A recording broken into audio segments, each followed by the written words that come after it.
Hello everybody and welcome to another edition of the Last Word on Tennis podcast. Obviously coming to you without tennis, unfortunately, still at the moment with the coronavirus situation spreading as it is throughout the world, and there's far more important things to talk about than live tennis. But we do have a couple of announcements kind of as that's kind of grown, and more tournaments have obviously said that they will not be participating in the tennis calendar this year, and we're all wondering when the tennis is going to be coming back. But we'll have a little bit of chat about that, but that's not the main thrust of this podcast. I've got a special guest with us today, someone that I know kind of personally, but has been around the tennis scene for quite a while now, about 8 to 10 years.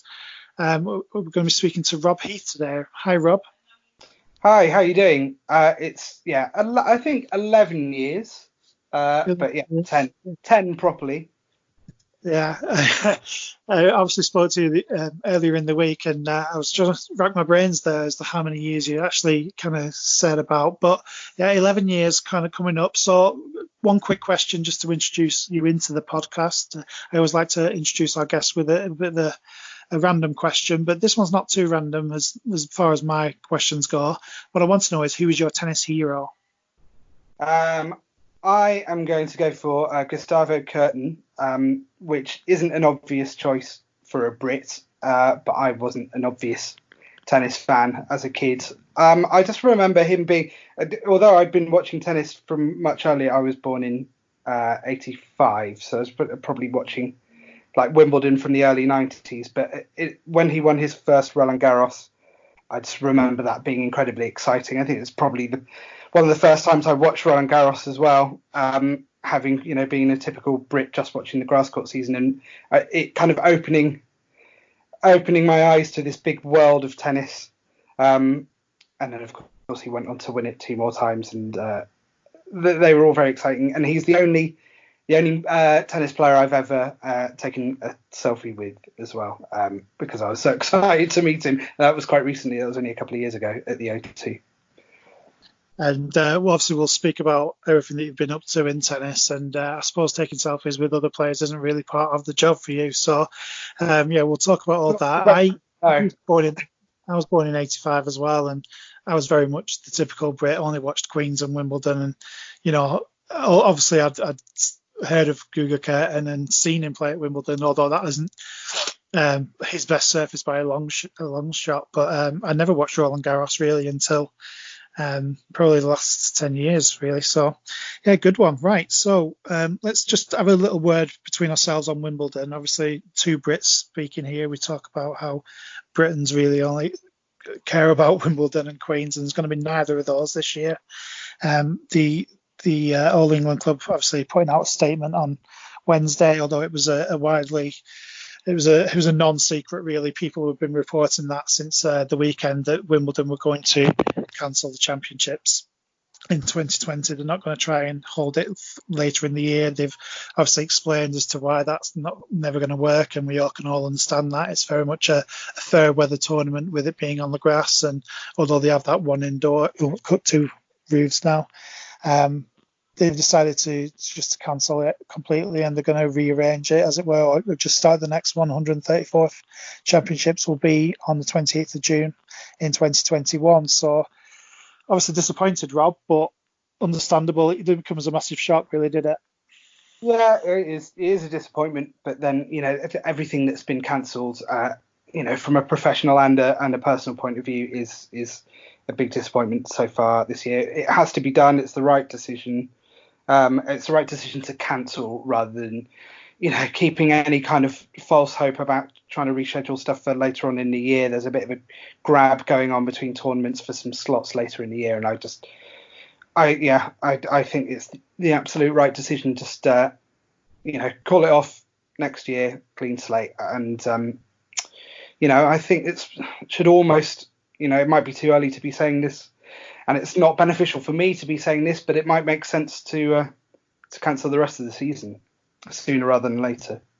Well, the Olympics have gone ahead and made their decision as well. That was last week, which obviously has a massive effect on tennis players as well. This was meant to be the year of that kind of the 5 majors.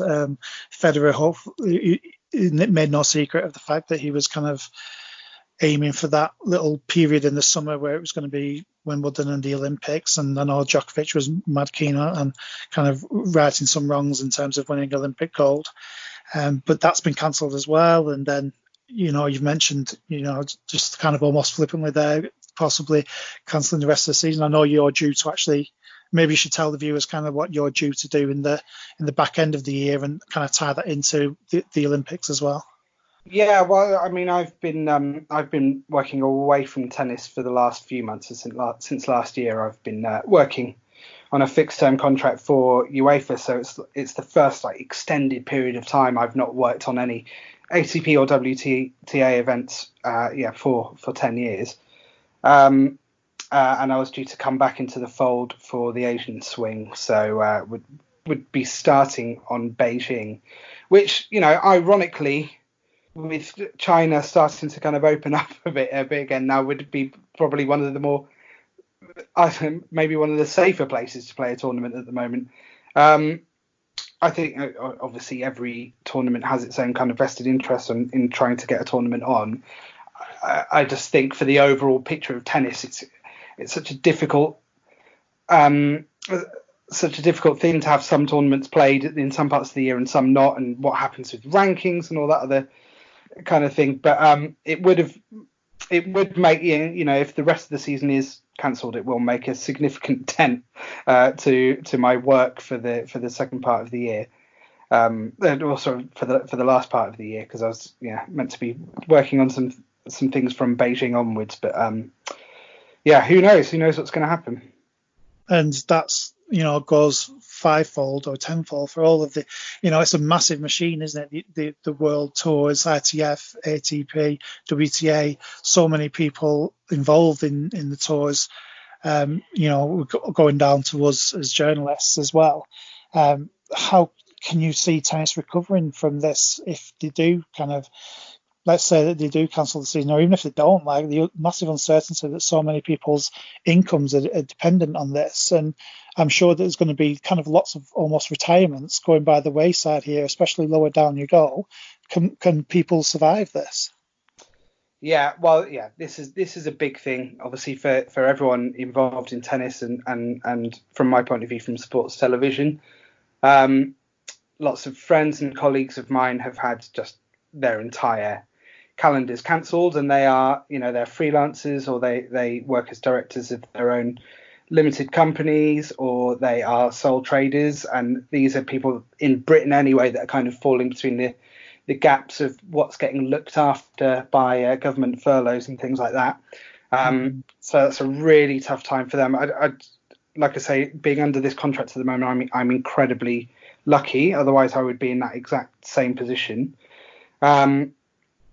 And obviously for lower ranked players, this is a very worrying time, because these you don't have to look too far outside of even the top 50 on both tours to realize how much taking even a couple of months out of the season would have a massive financial effect on players and everyone else who makes a tournament happen. Tournaments are gonna lose a lot of money. Especially the smaller tournaments, the 250s, which sometimes can be, a bit volatile and difficult for them to even break even anyway, even as it is. I don't know. Yes, retirements. I think you're right. We might see a fair few of those. In terms of logistically, I just think, similarly to what I would say for a lot of sports, you just kind of, you wipe the slate clean and say, okay, next year, assuming everything is back up and running by January, in terms of rankings and stuff, after everyone is on the points that they were on at the beginning of last year, and you kind of carry on from there. But it's a lot of headaches and a lot of serious worries for people who work in tennis, journalism, photographers, people who work in television. All these people are freelancers, and if live sport is the only thing you work on, it's a dangerous time, worrying time. Yeah. Well, let's move on from that situation and maybe park that kind of there and and let's talk about kind of the past, the rosier past, as it were. And I didn't really probably introduce you. You are a freelance tennis journalist. People have worked that out by now. Obviously, coming from the UK and being all over the world with the sport, maybe just give us a little bit of information of, a lot of people will be interested into how you kind of get into that, and maybe building towards that. We do know it's going to be coming back, so I'm sure people will be interested in how you got your route into tennis and kind of where you came from, as it were. So spill the beans, Rob. Like, what happened? I started my career in sports television at the BT Tower in London. This was before the days of BT Sport, but BT Tower hosted a sports production company called CSI Sports, and it was at that point it was kind of a joint venture between BT and CSI Sports. But before that, they'd been known as Octagon, and they were based over in Chiswick, I think. And I kind of joined, having in telly for a couple of years, and I was working in documentaries, and I got a interview to be like a kind of regular freelancer for BT CSI Sports, but it was mainly to be doing some football stuff at BT Vision, if you can remember that as a digital platform. It was, I think, BT Vision was BT's version of kind of Virgin Media. And it was doing a lot of research and a few shoots for things like classic matches and preview programs for live sport. And they had some kind of strange kind of Premier League highlights thing that I was doing some research for. And then all of a sudden they won a tender to make the ATP World Tour magazine show. Which at the time was called ATP World Tour Uncovered, or actually the first year I worked on it, and the first year BTCSI made it. It was 2009. So I started working on that as an AP assistant producer. So writing scripts for features, you'd get given a topic for a feature. One of the other producers would come back from a shoot with lots of interviews, and you would kind of write around this interview. So I remember the first one I did was about Nicolas Almagro. In 2009, and you write the links for the voiceover guy who's still is Gabriel Clark on ATP Uncovered. And he does the voice, and then you sit with an editor and you put everything together. And I've worked on that show now for the last time I worked on it would have been January last year, on a freelance basis. For the 3 years it was at BT, and then it went to a company called Clean Cut, who run by some friends of mine who were producers on that show. So on a freelance basis, been working on that show since 2009, and then through doing that, through working on that show, and at the end of BT CSI's contract with that program, that's when I started to make other contacts, having been on a couple of shoots for this, make other contacts at ATP Media, who is the ATP's broadcasting arm. And then I started working for them, I think, in 2011 as an assistant producer.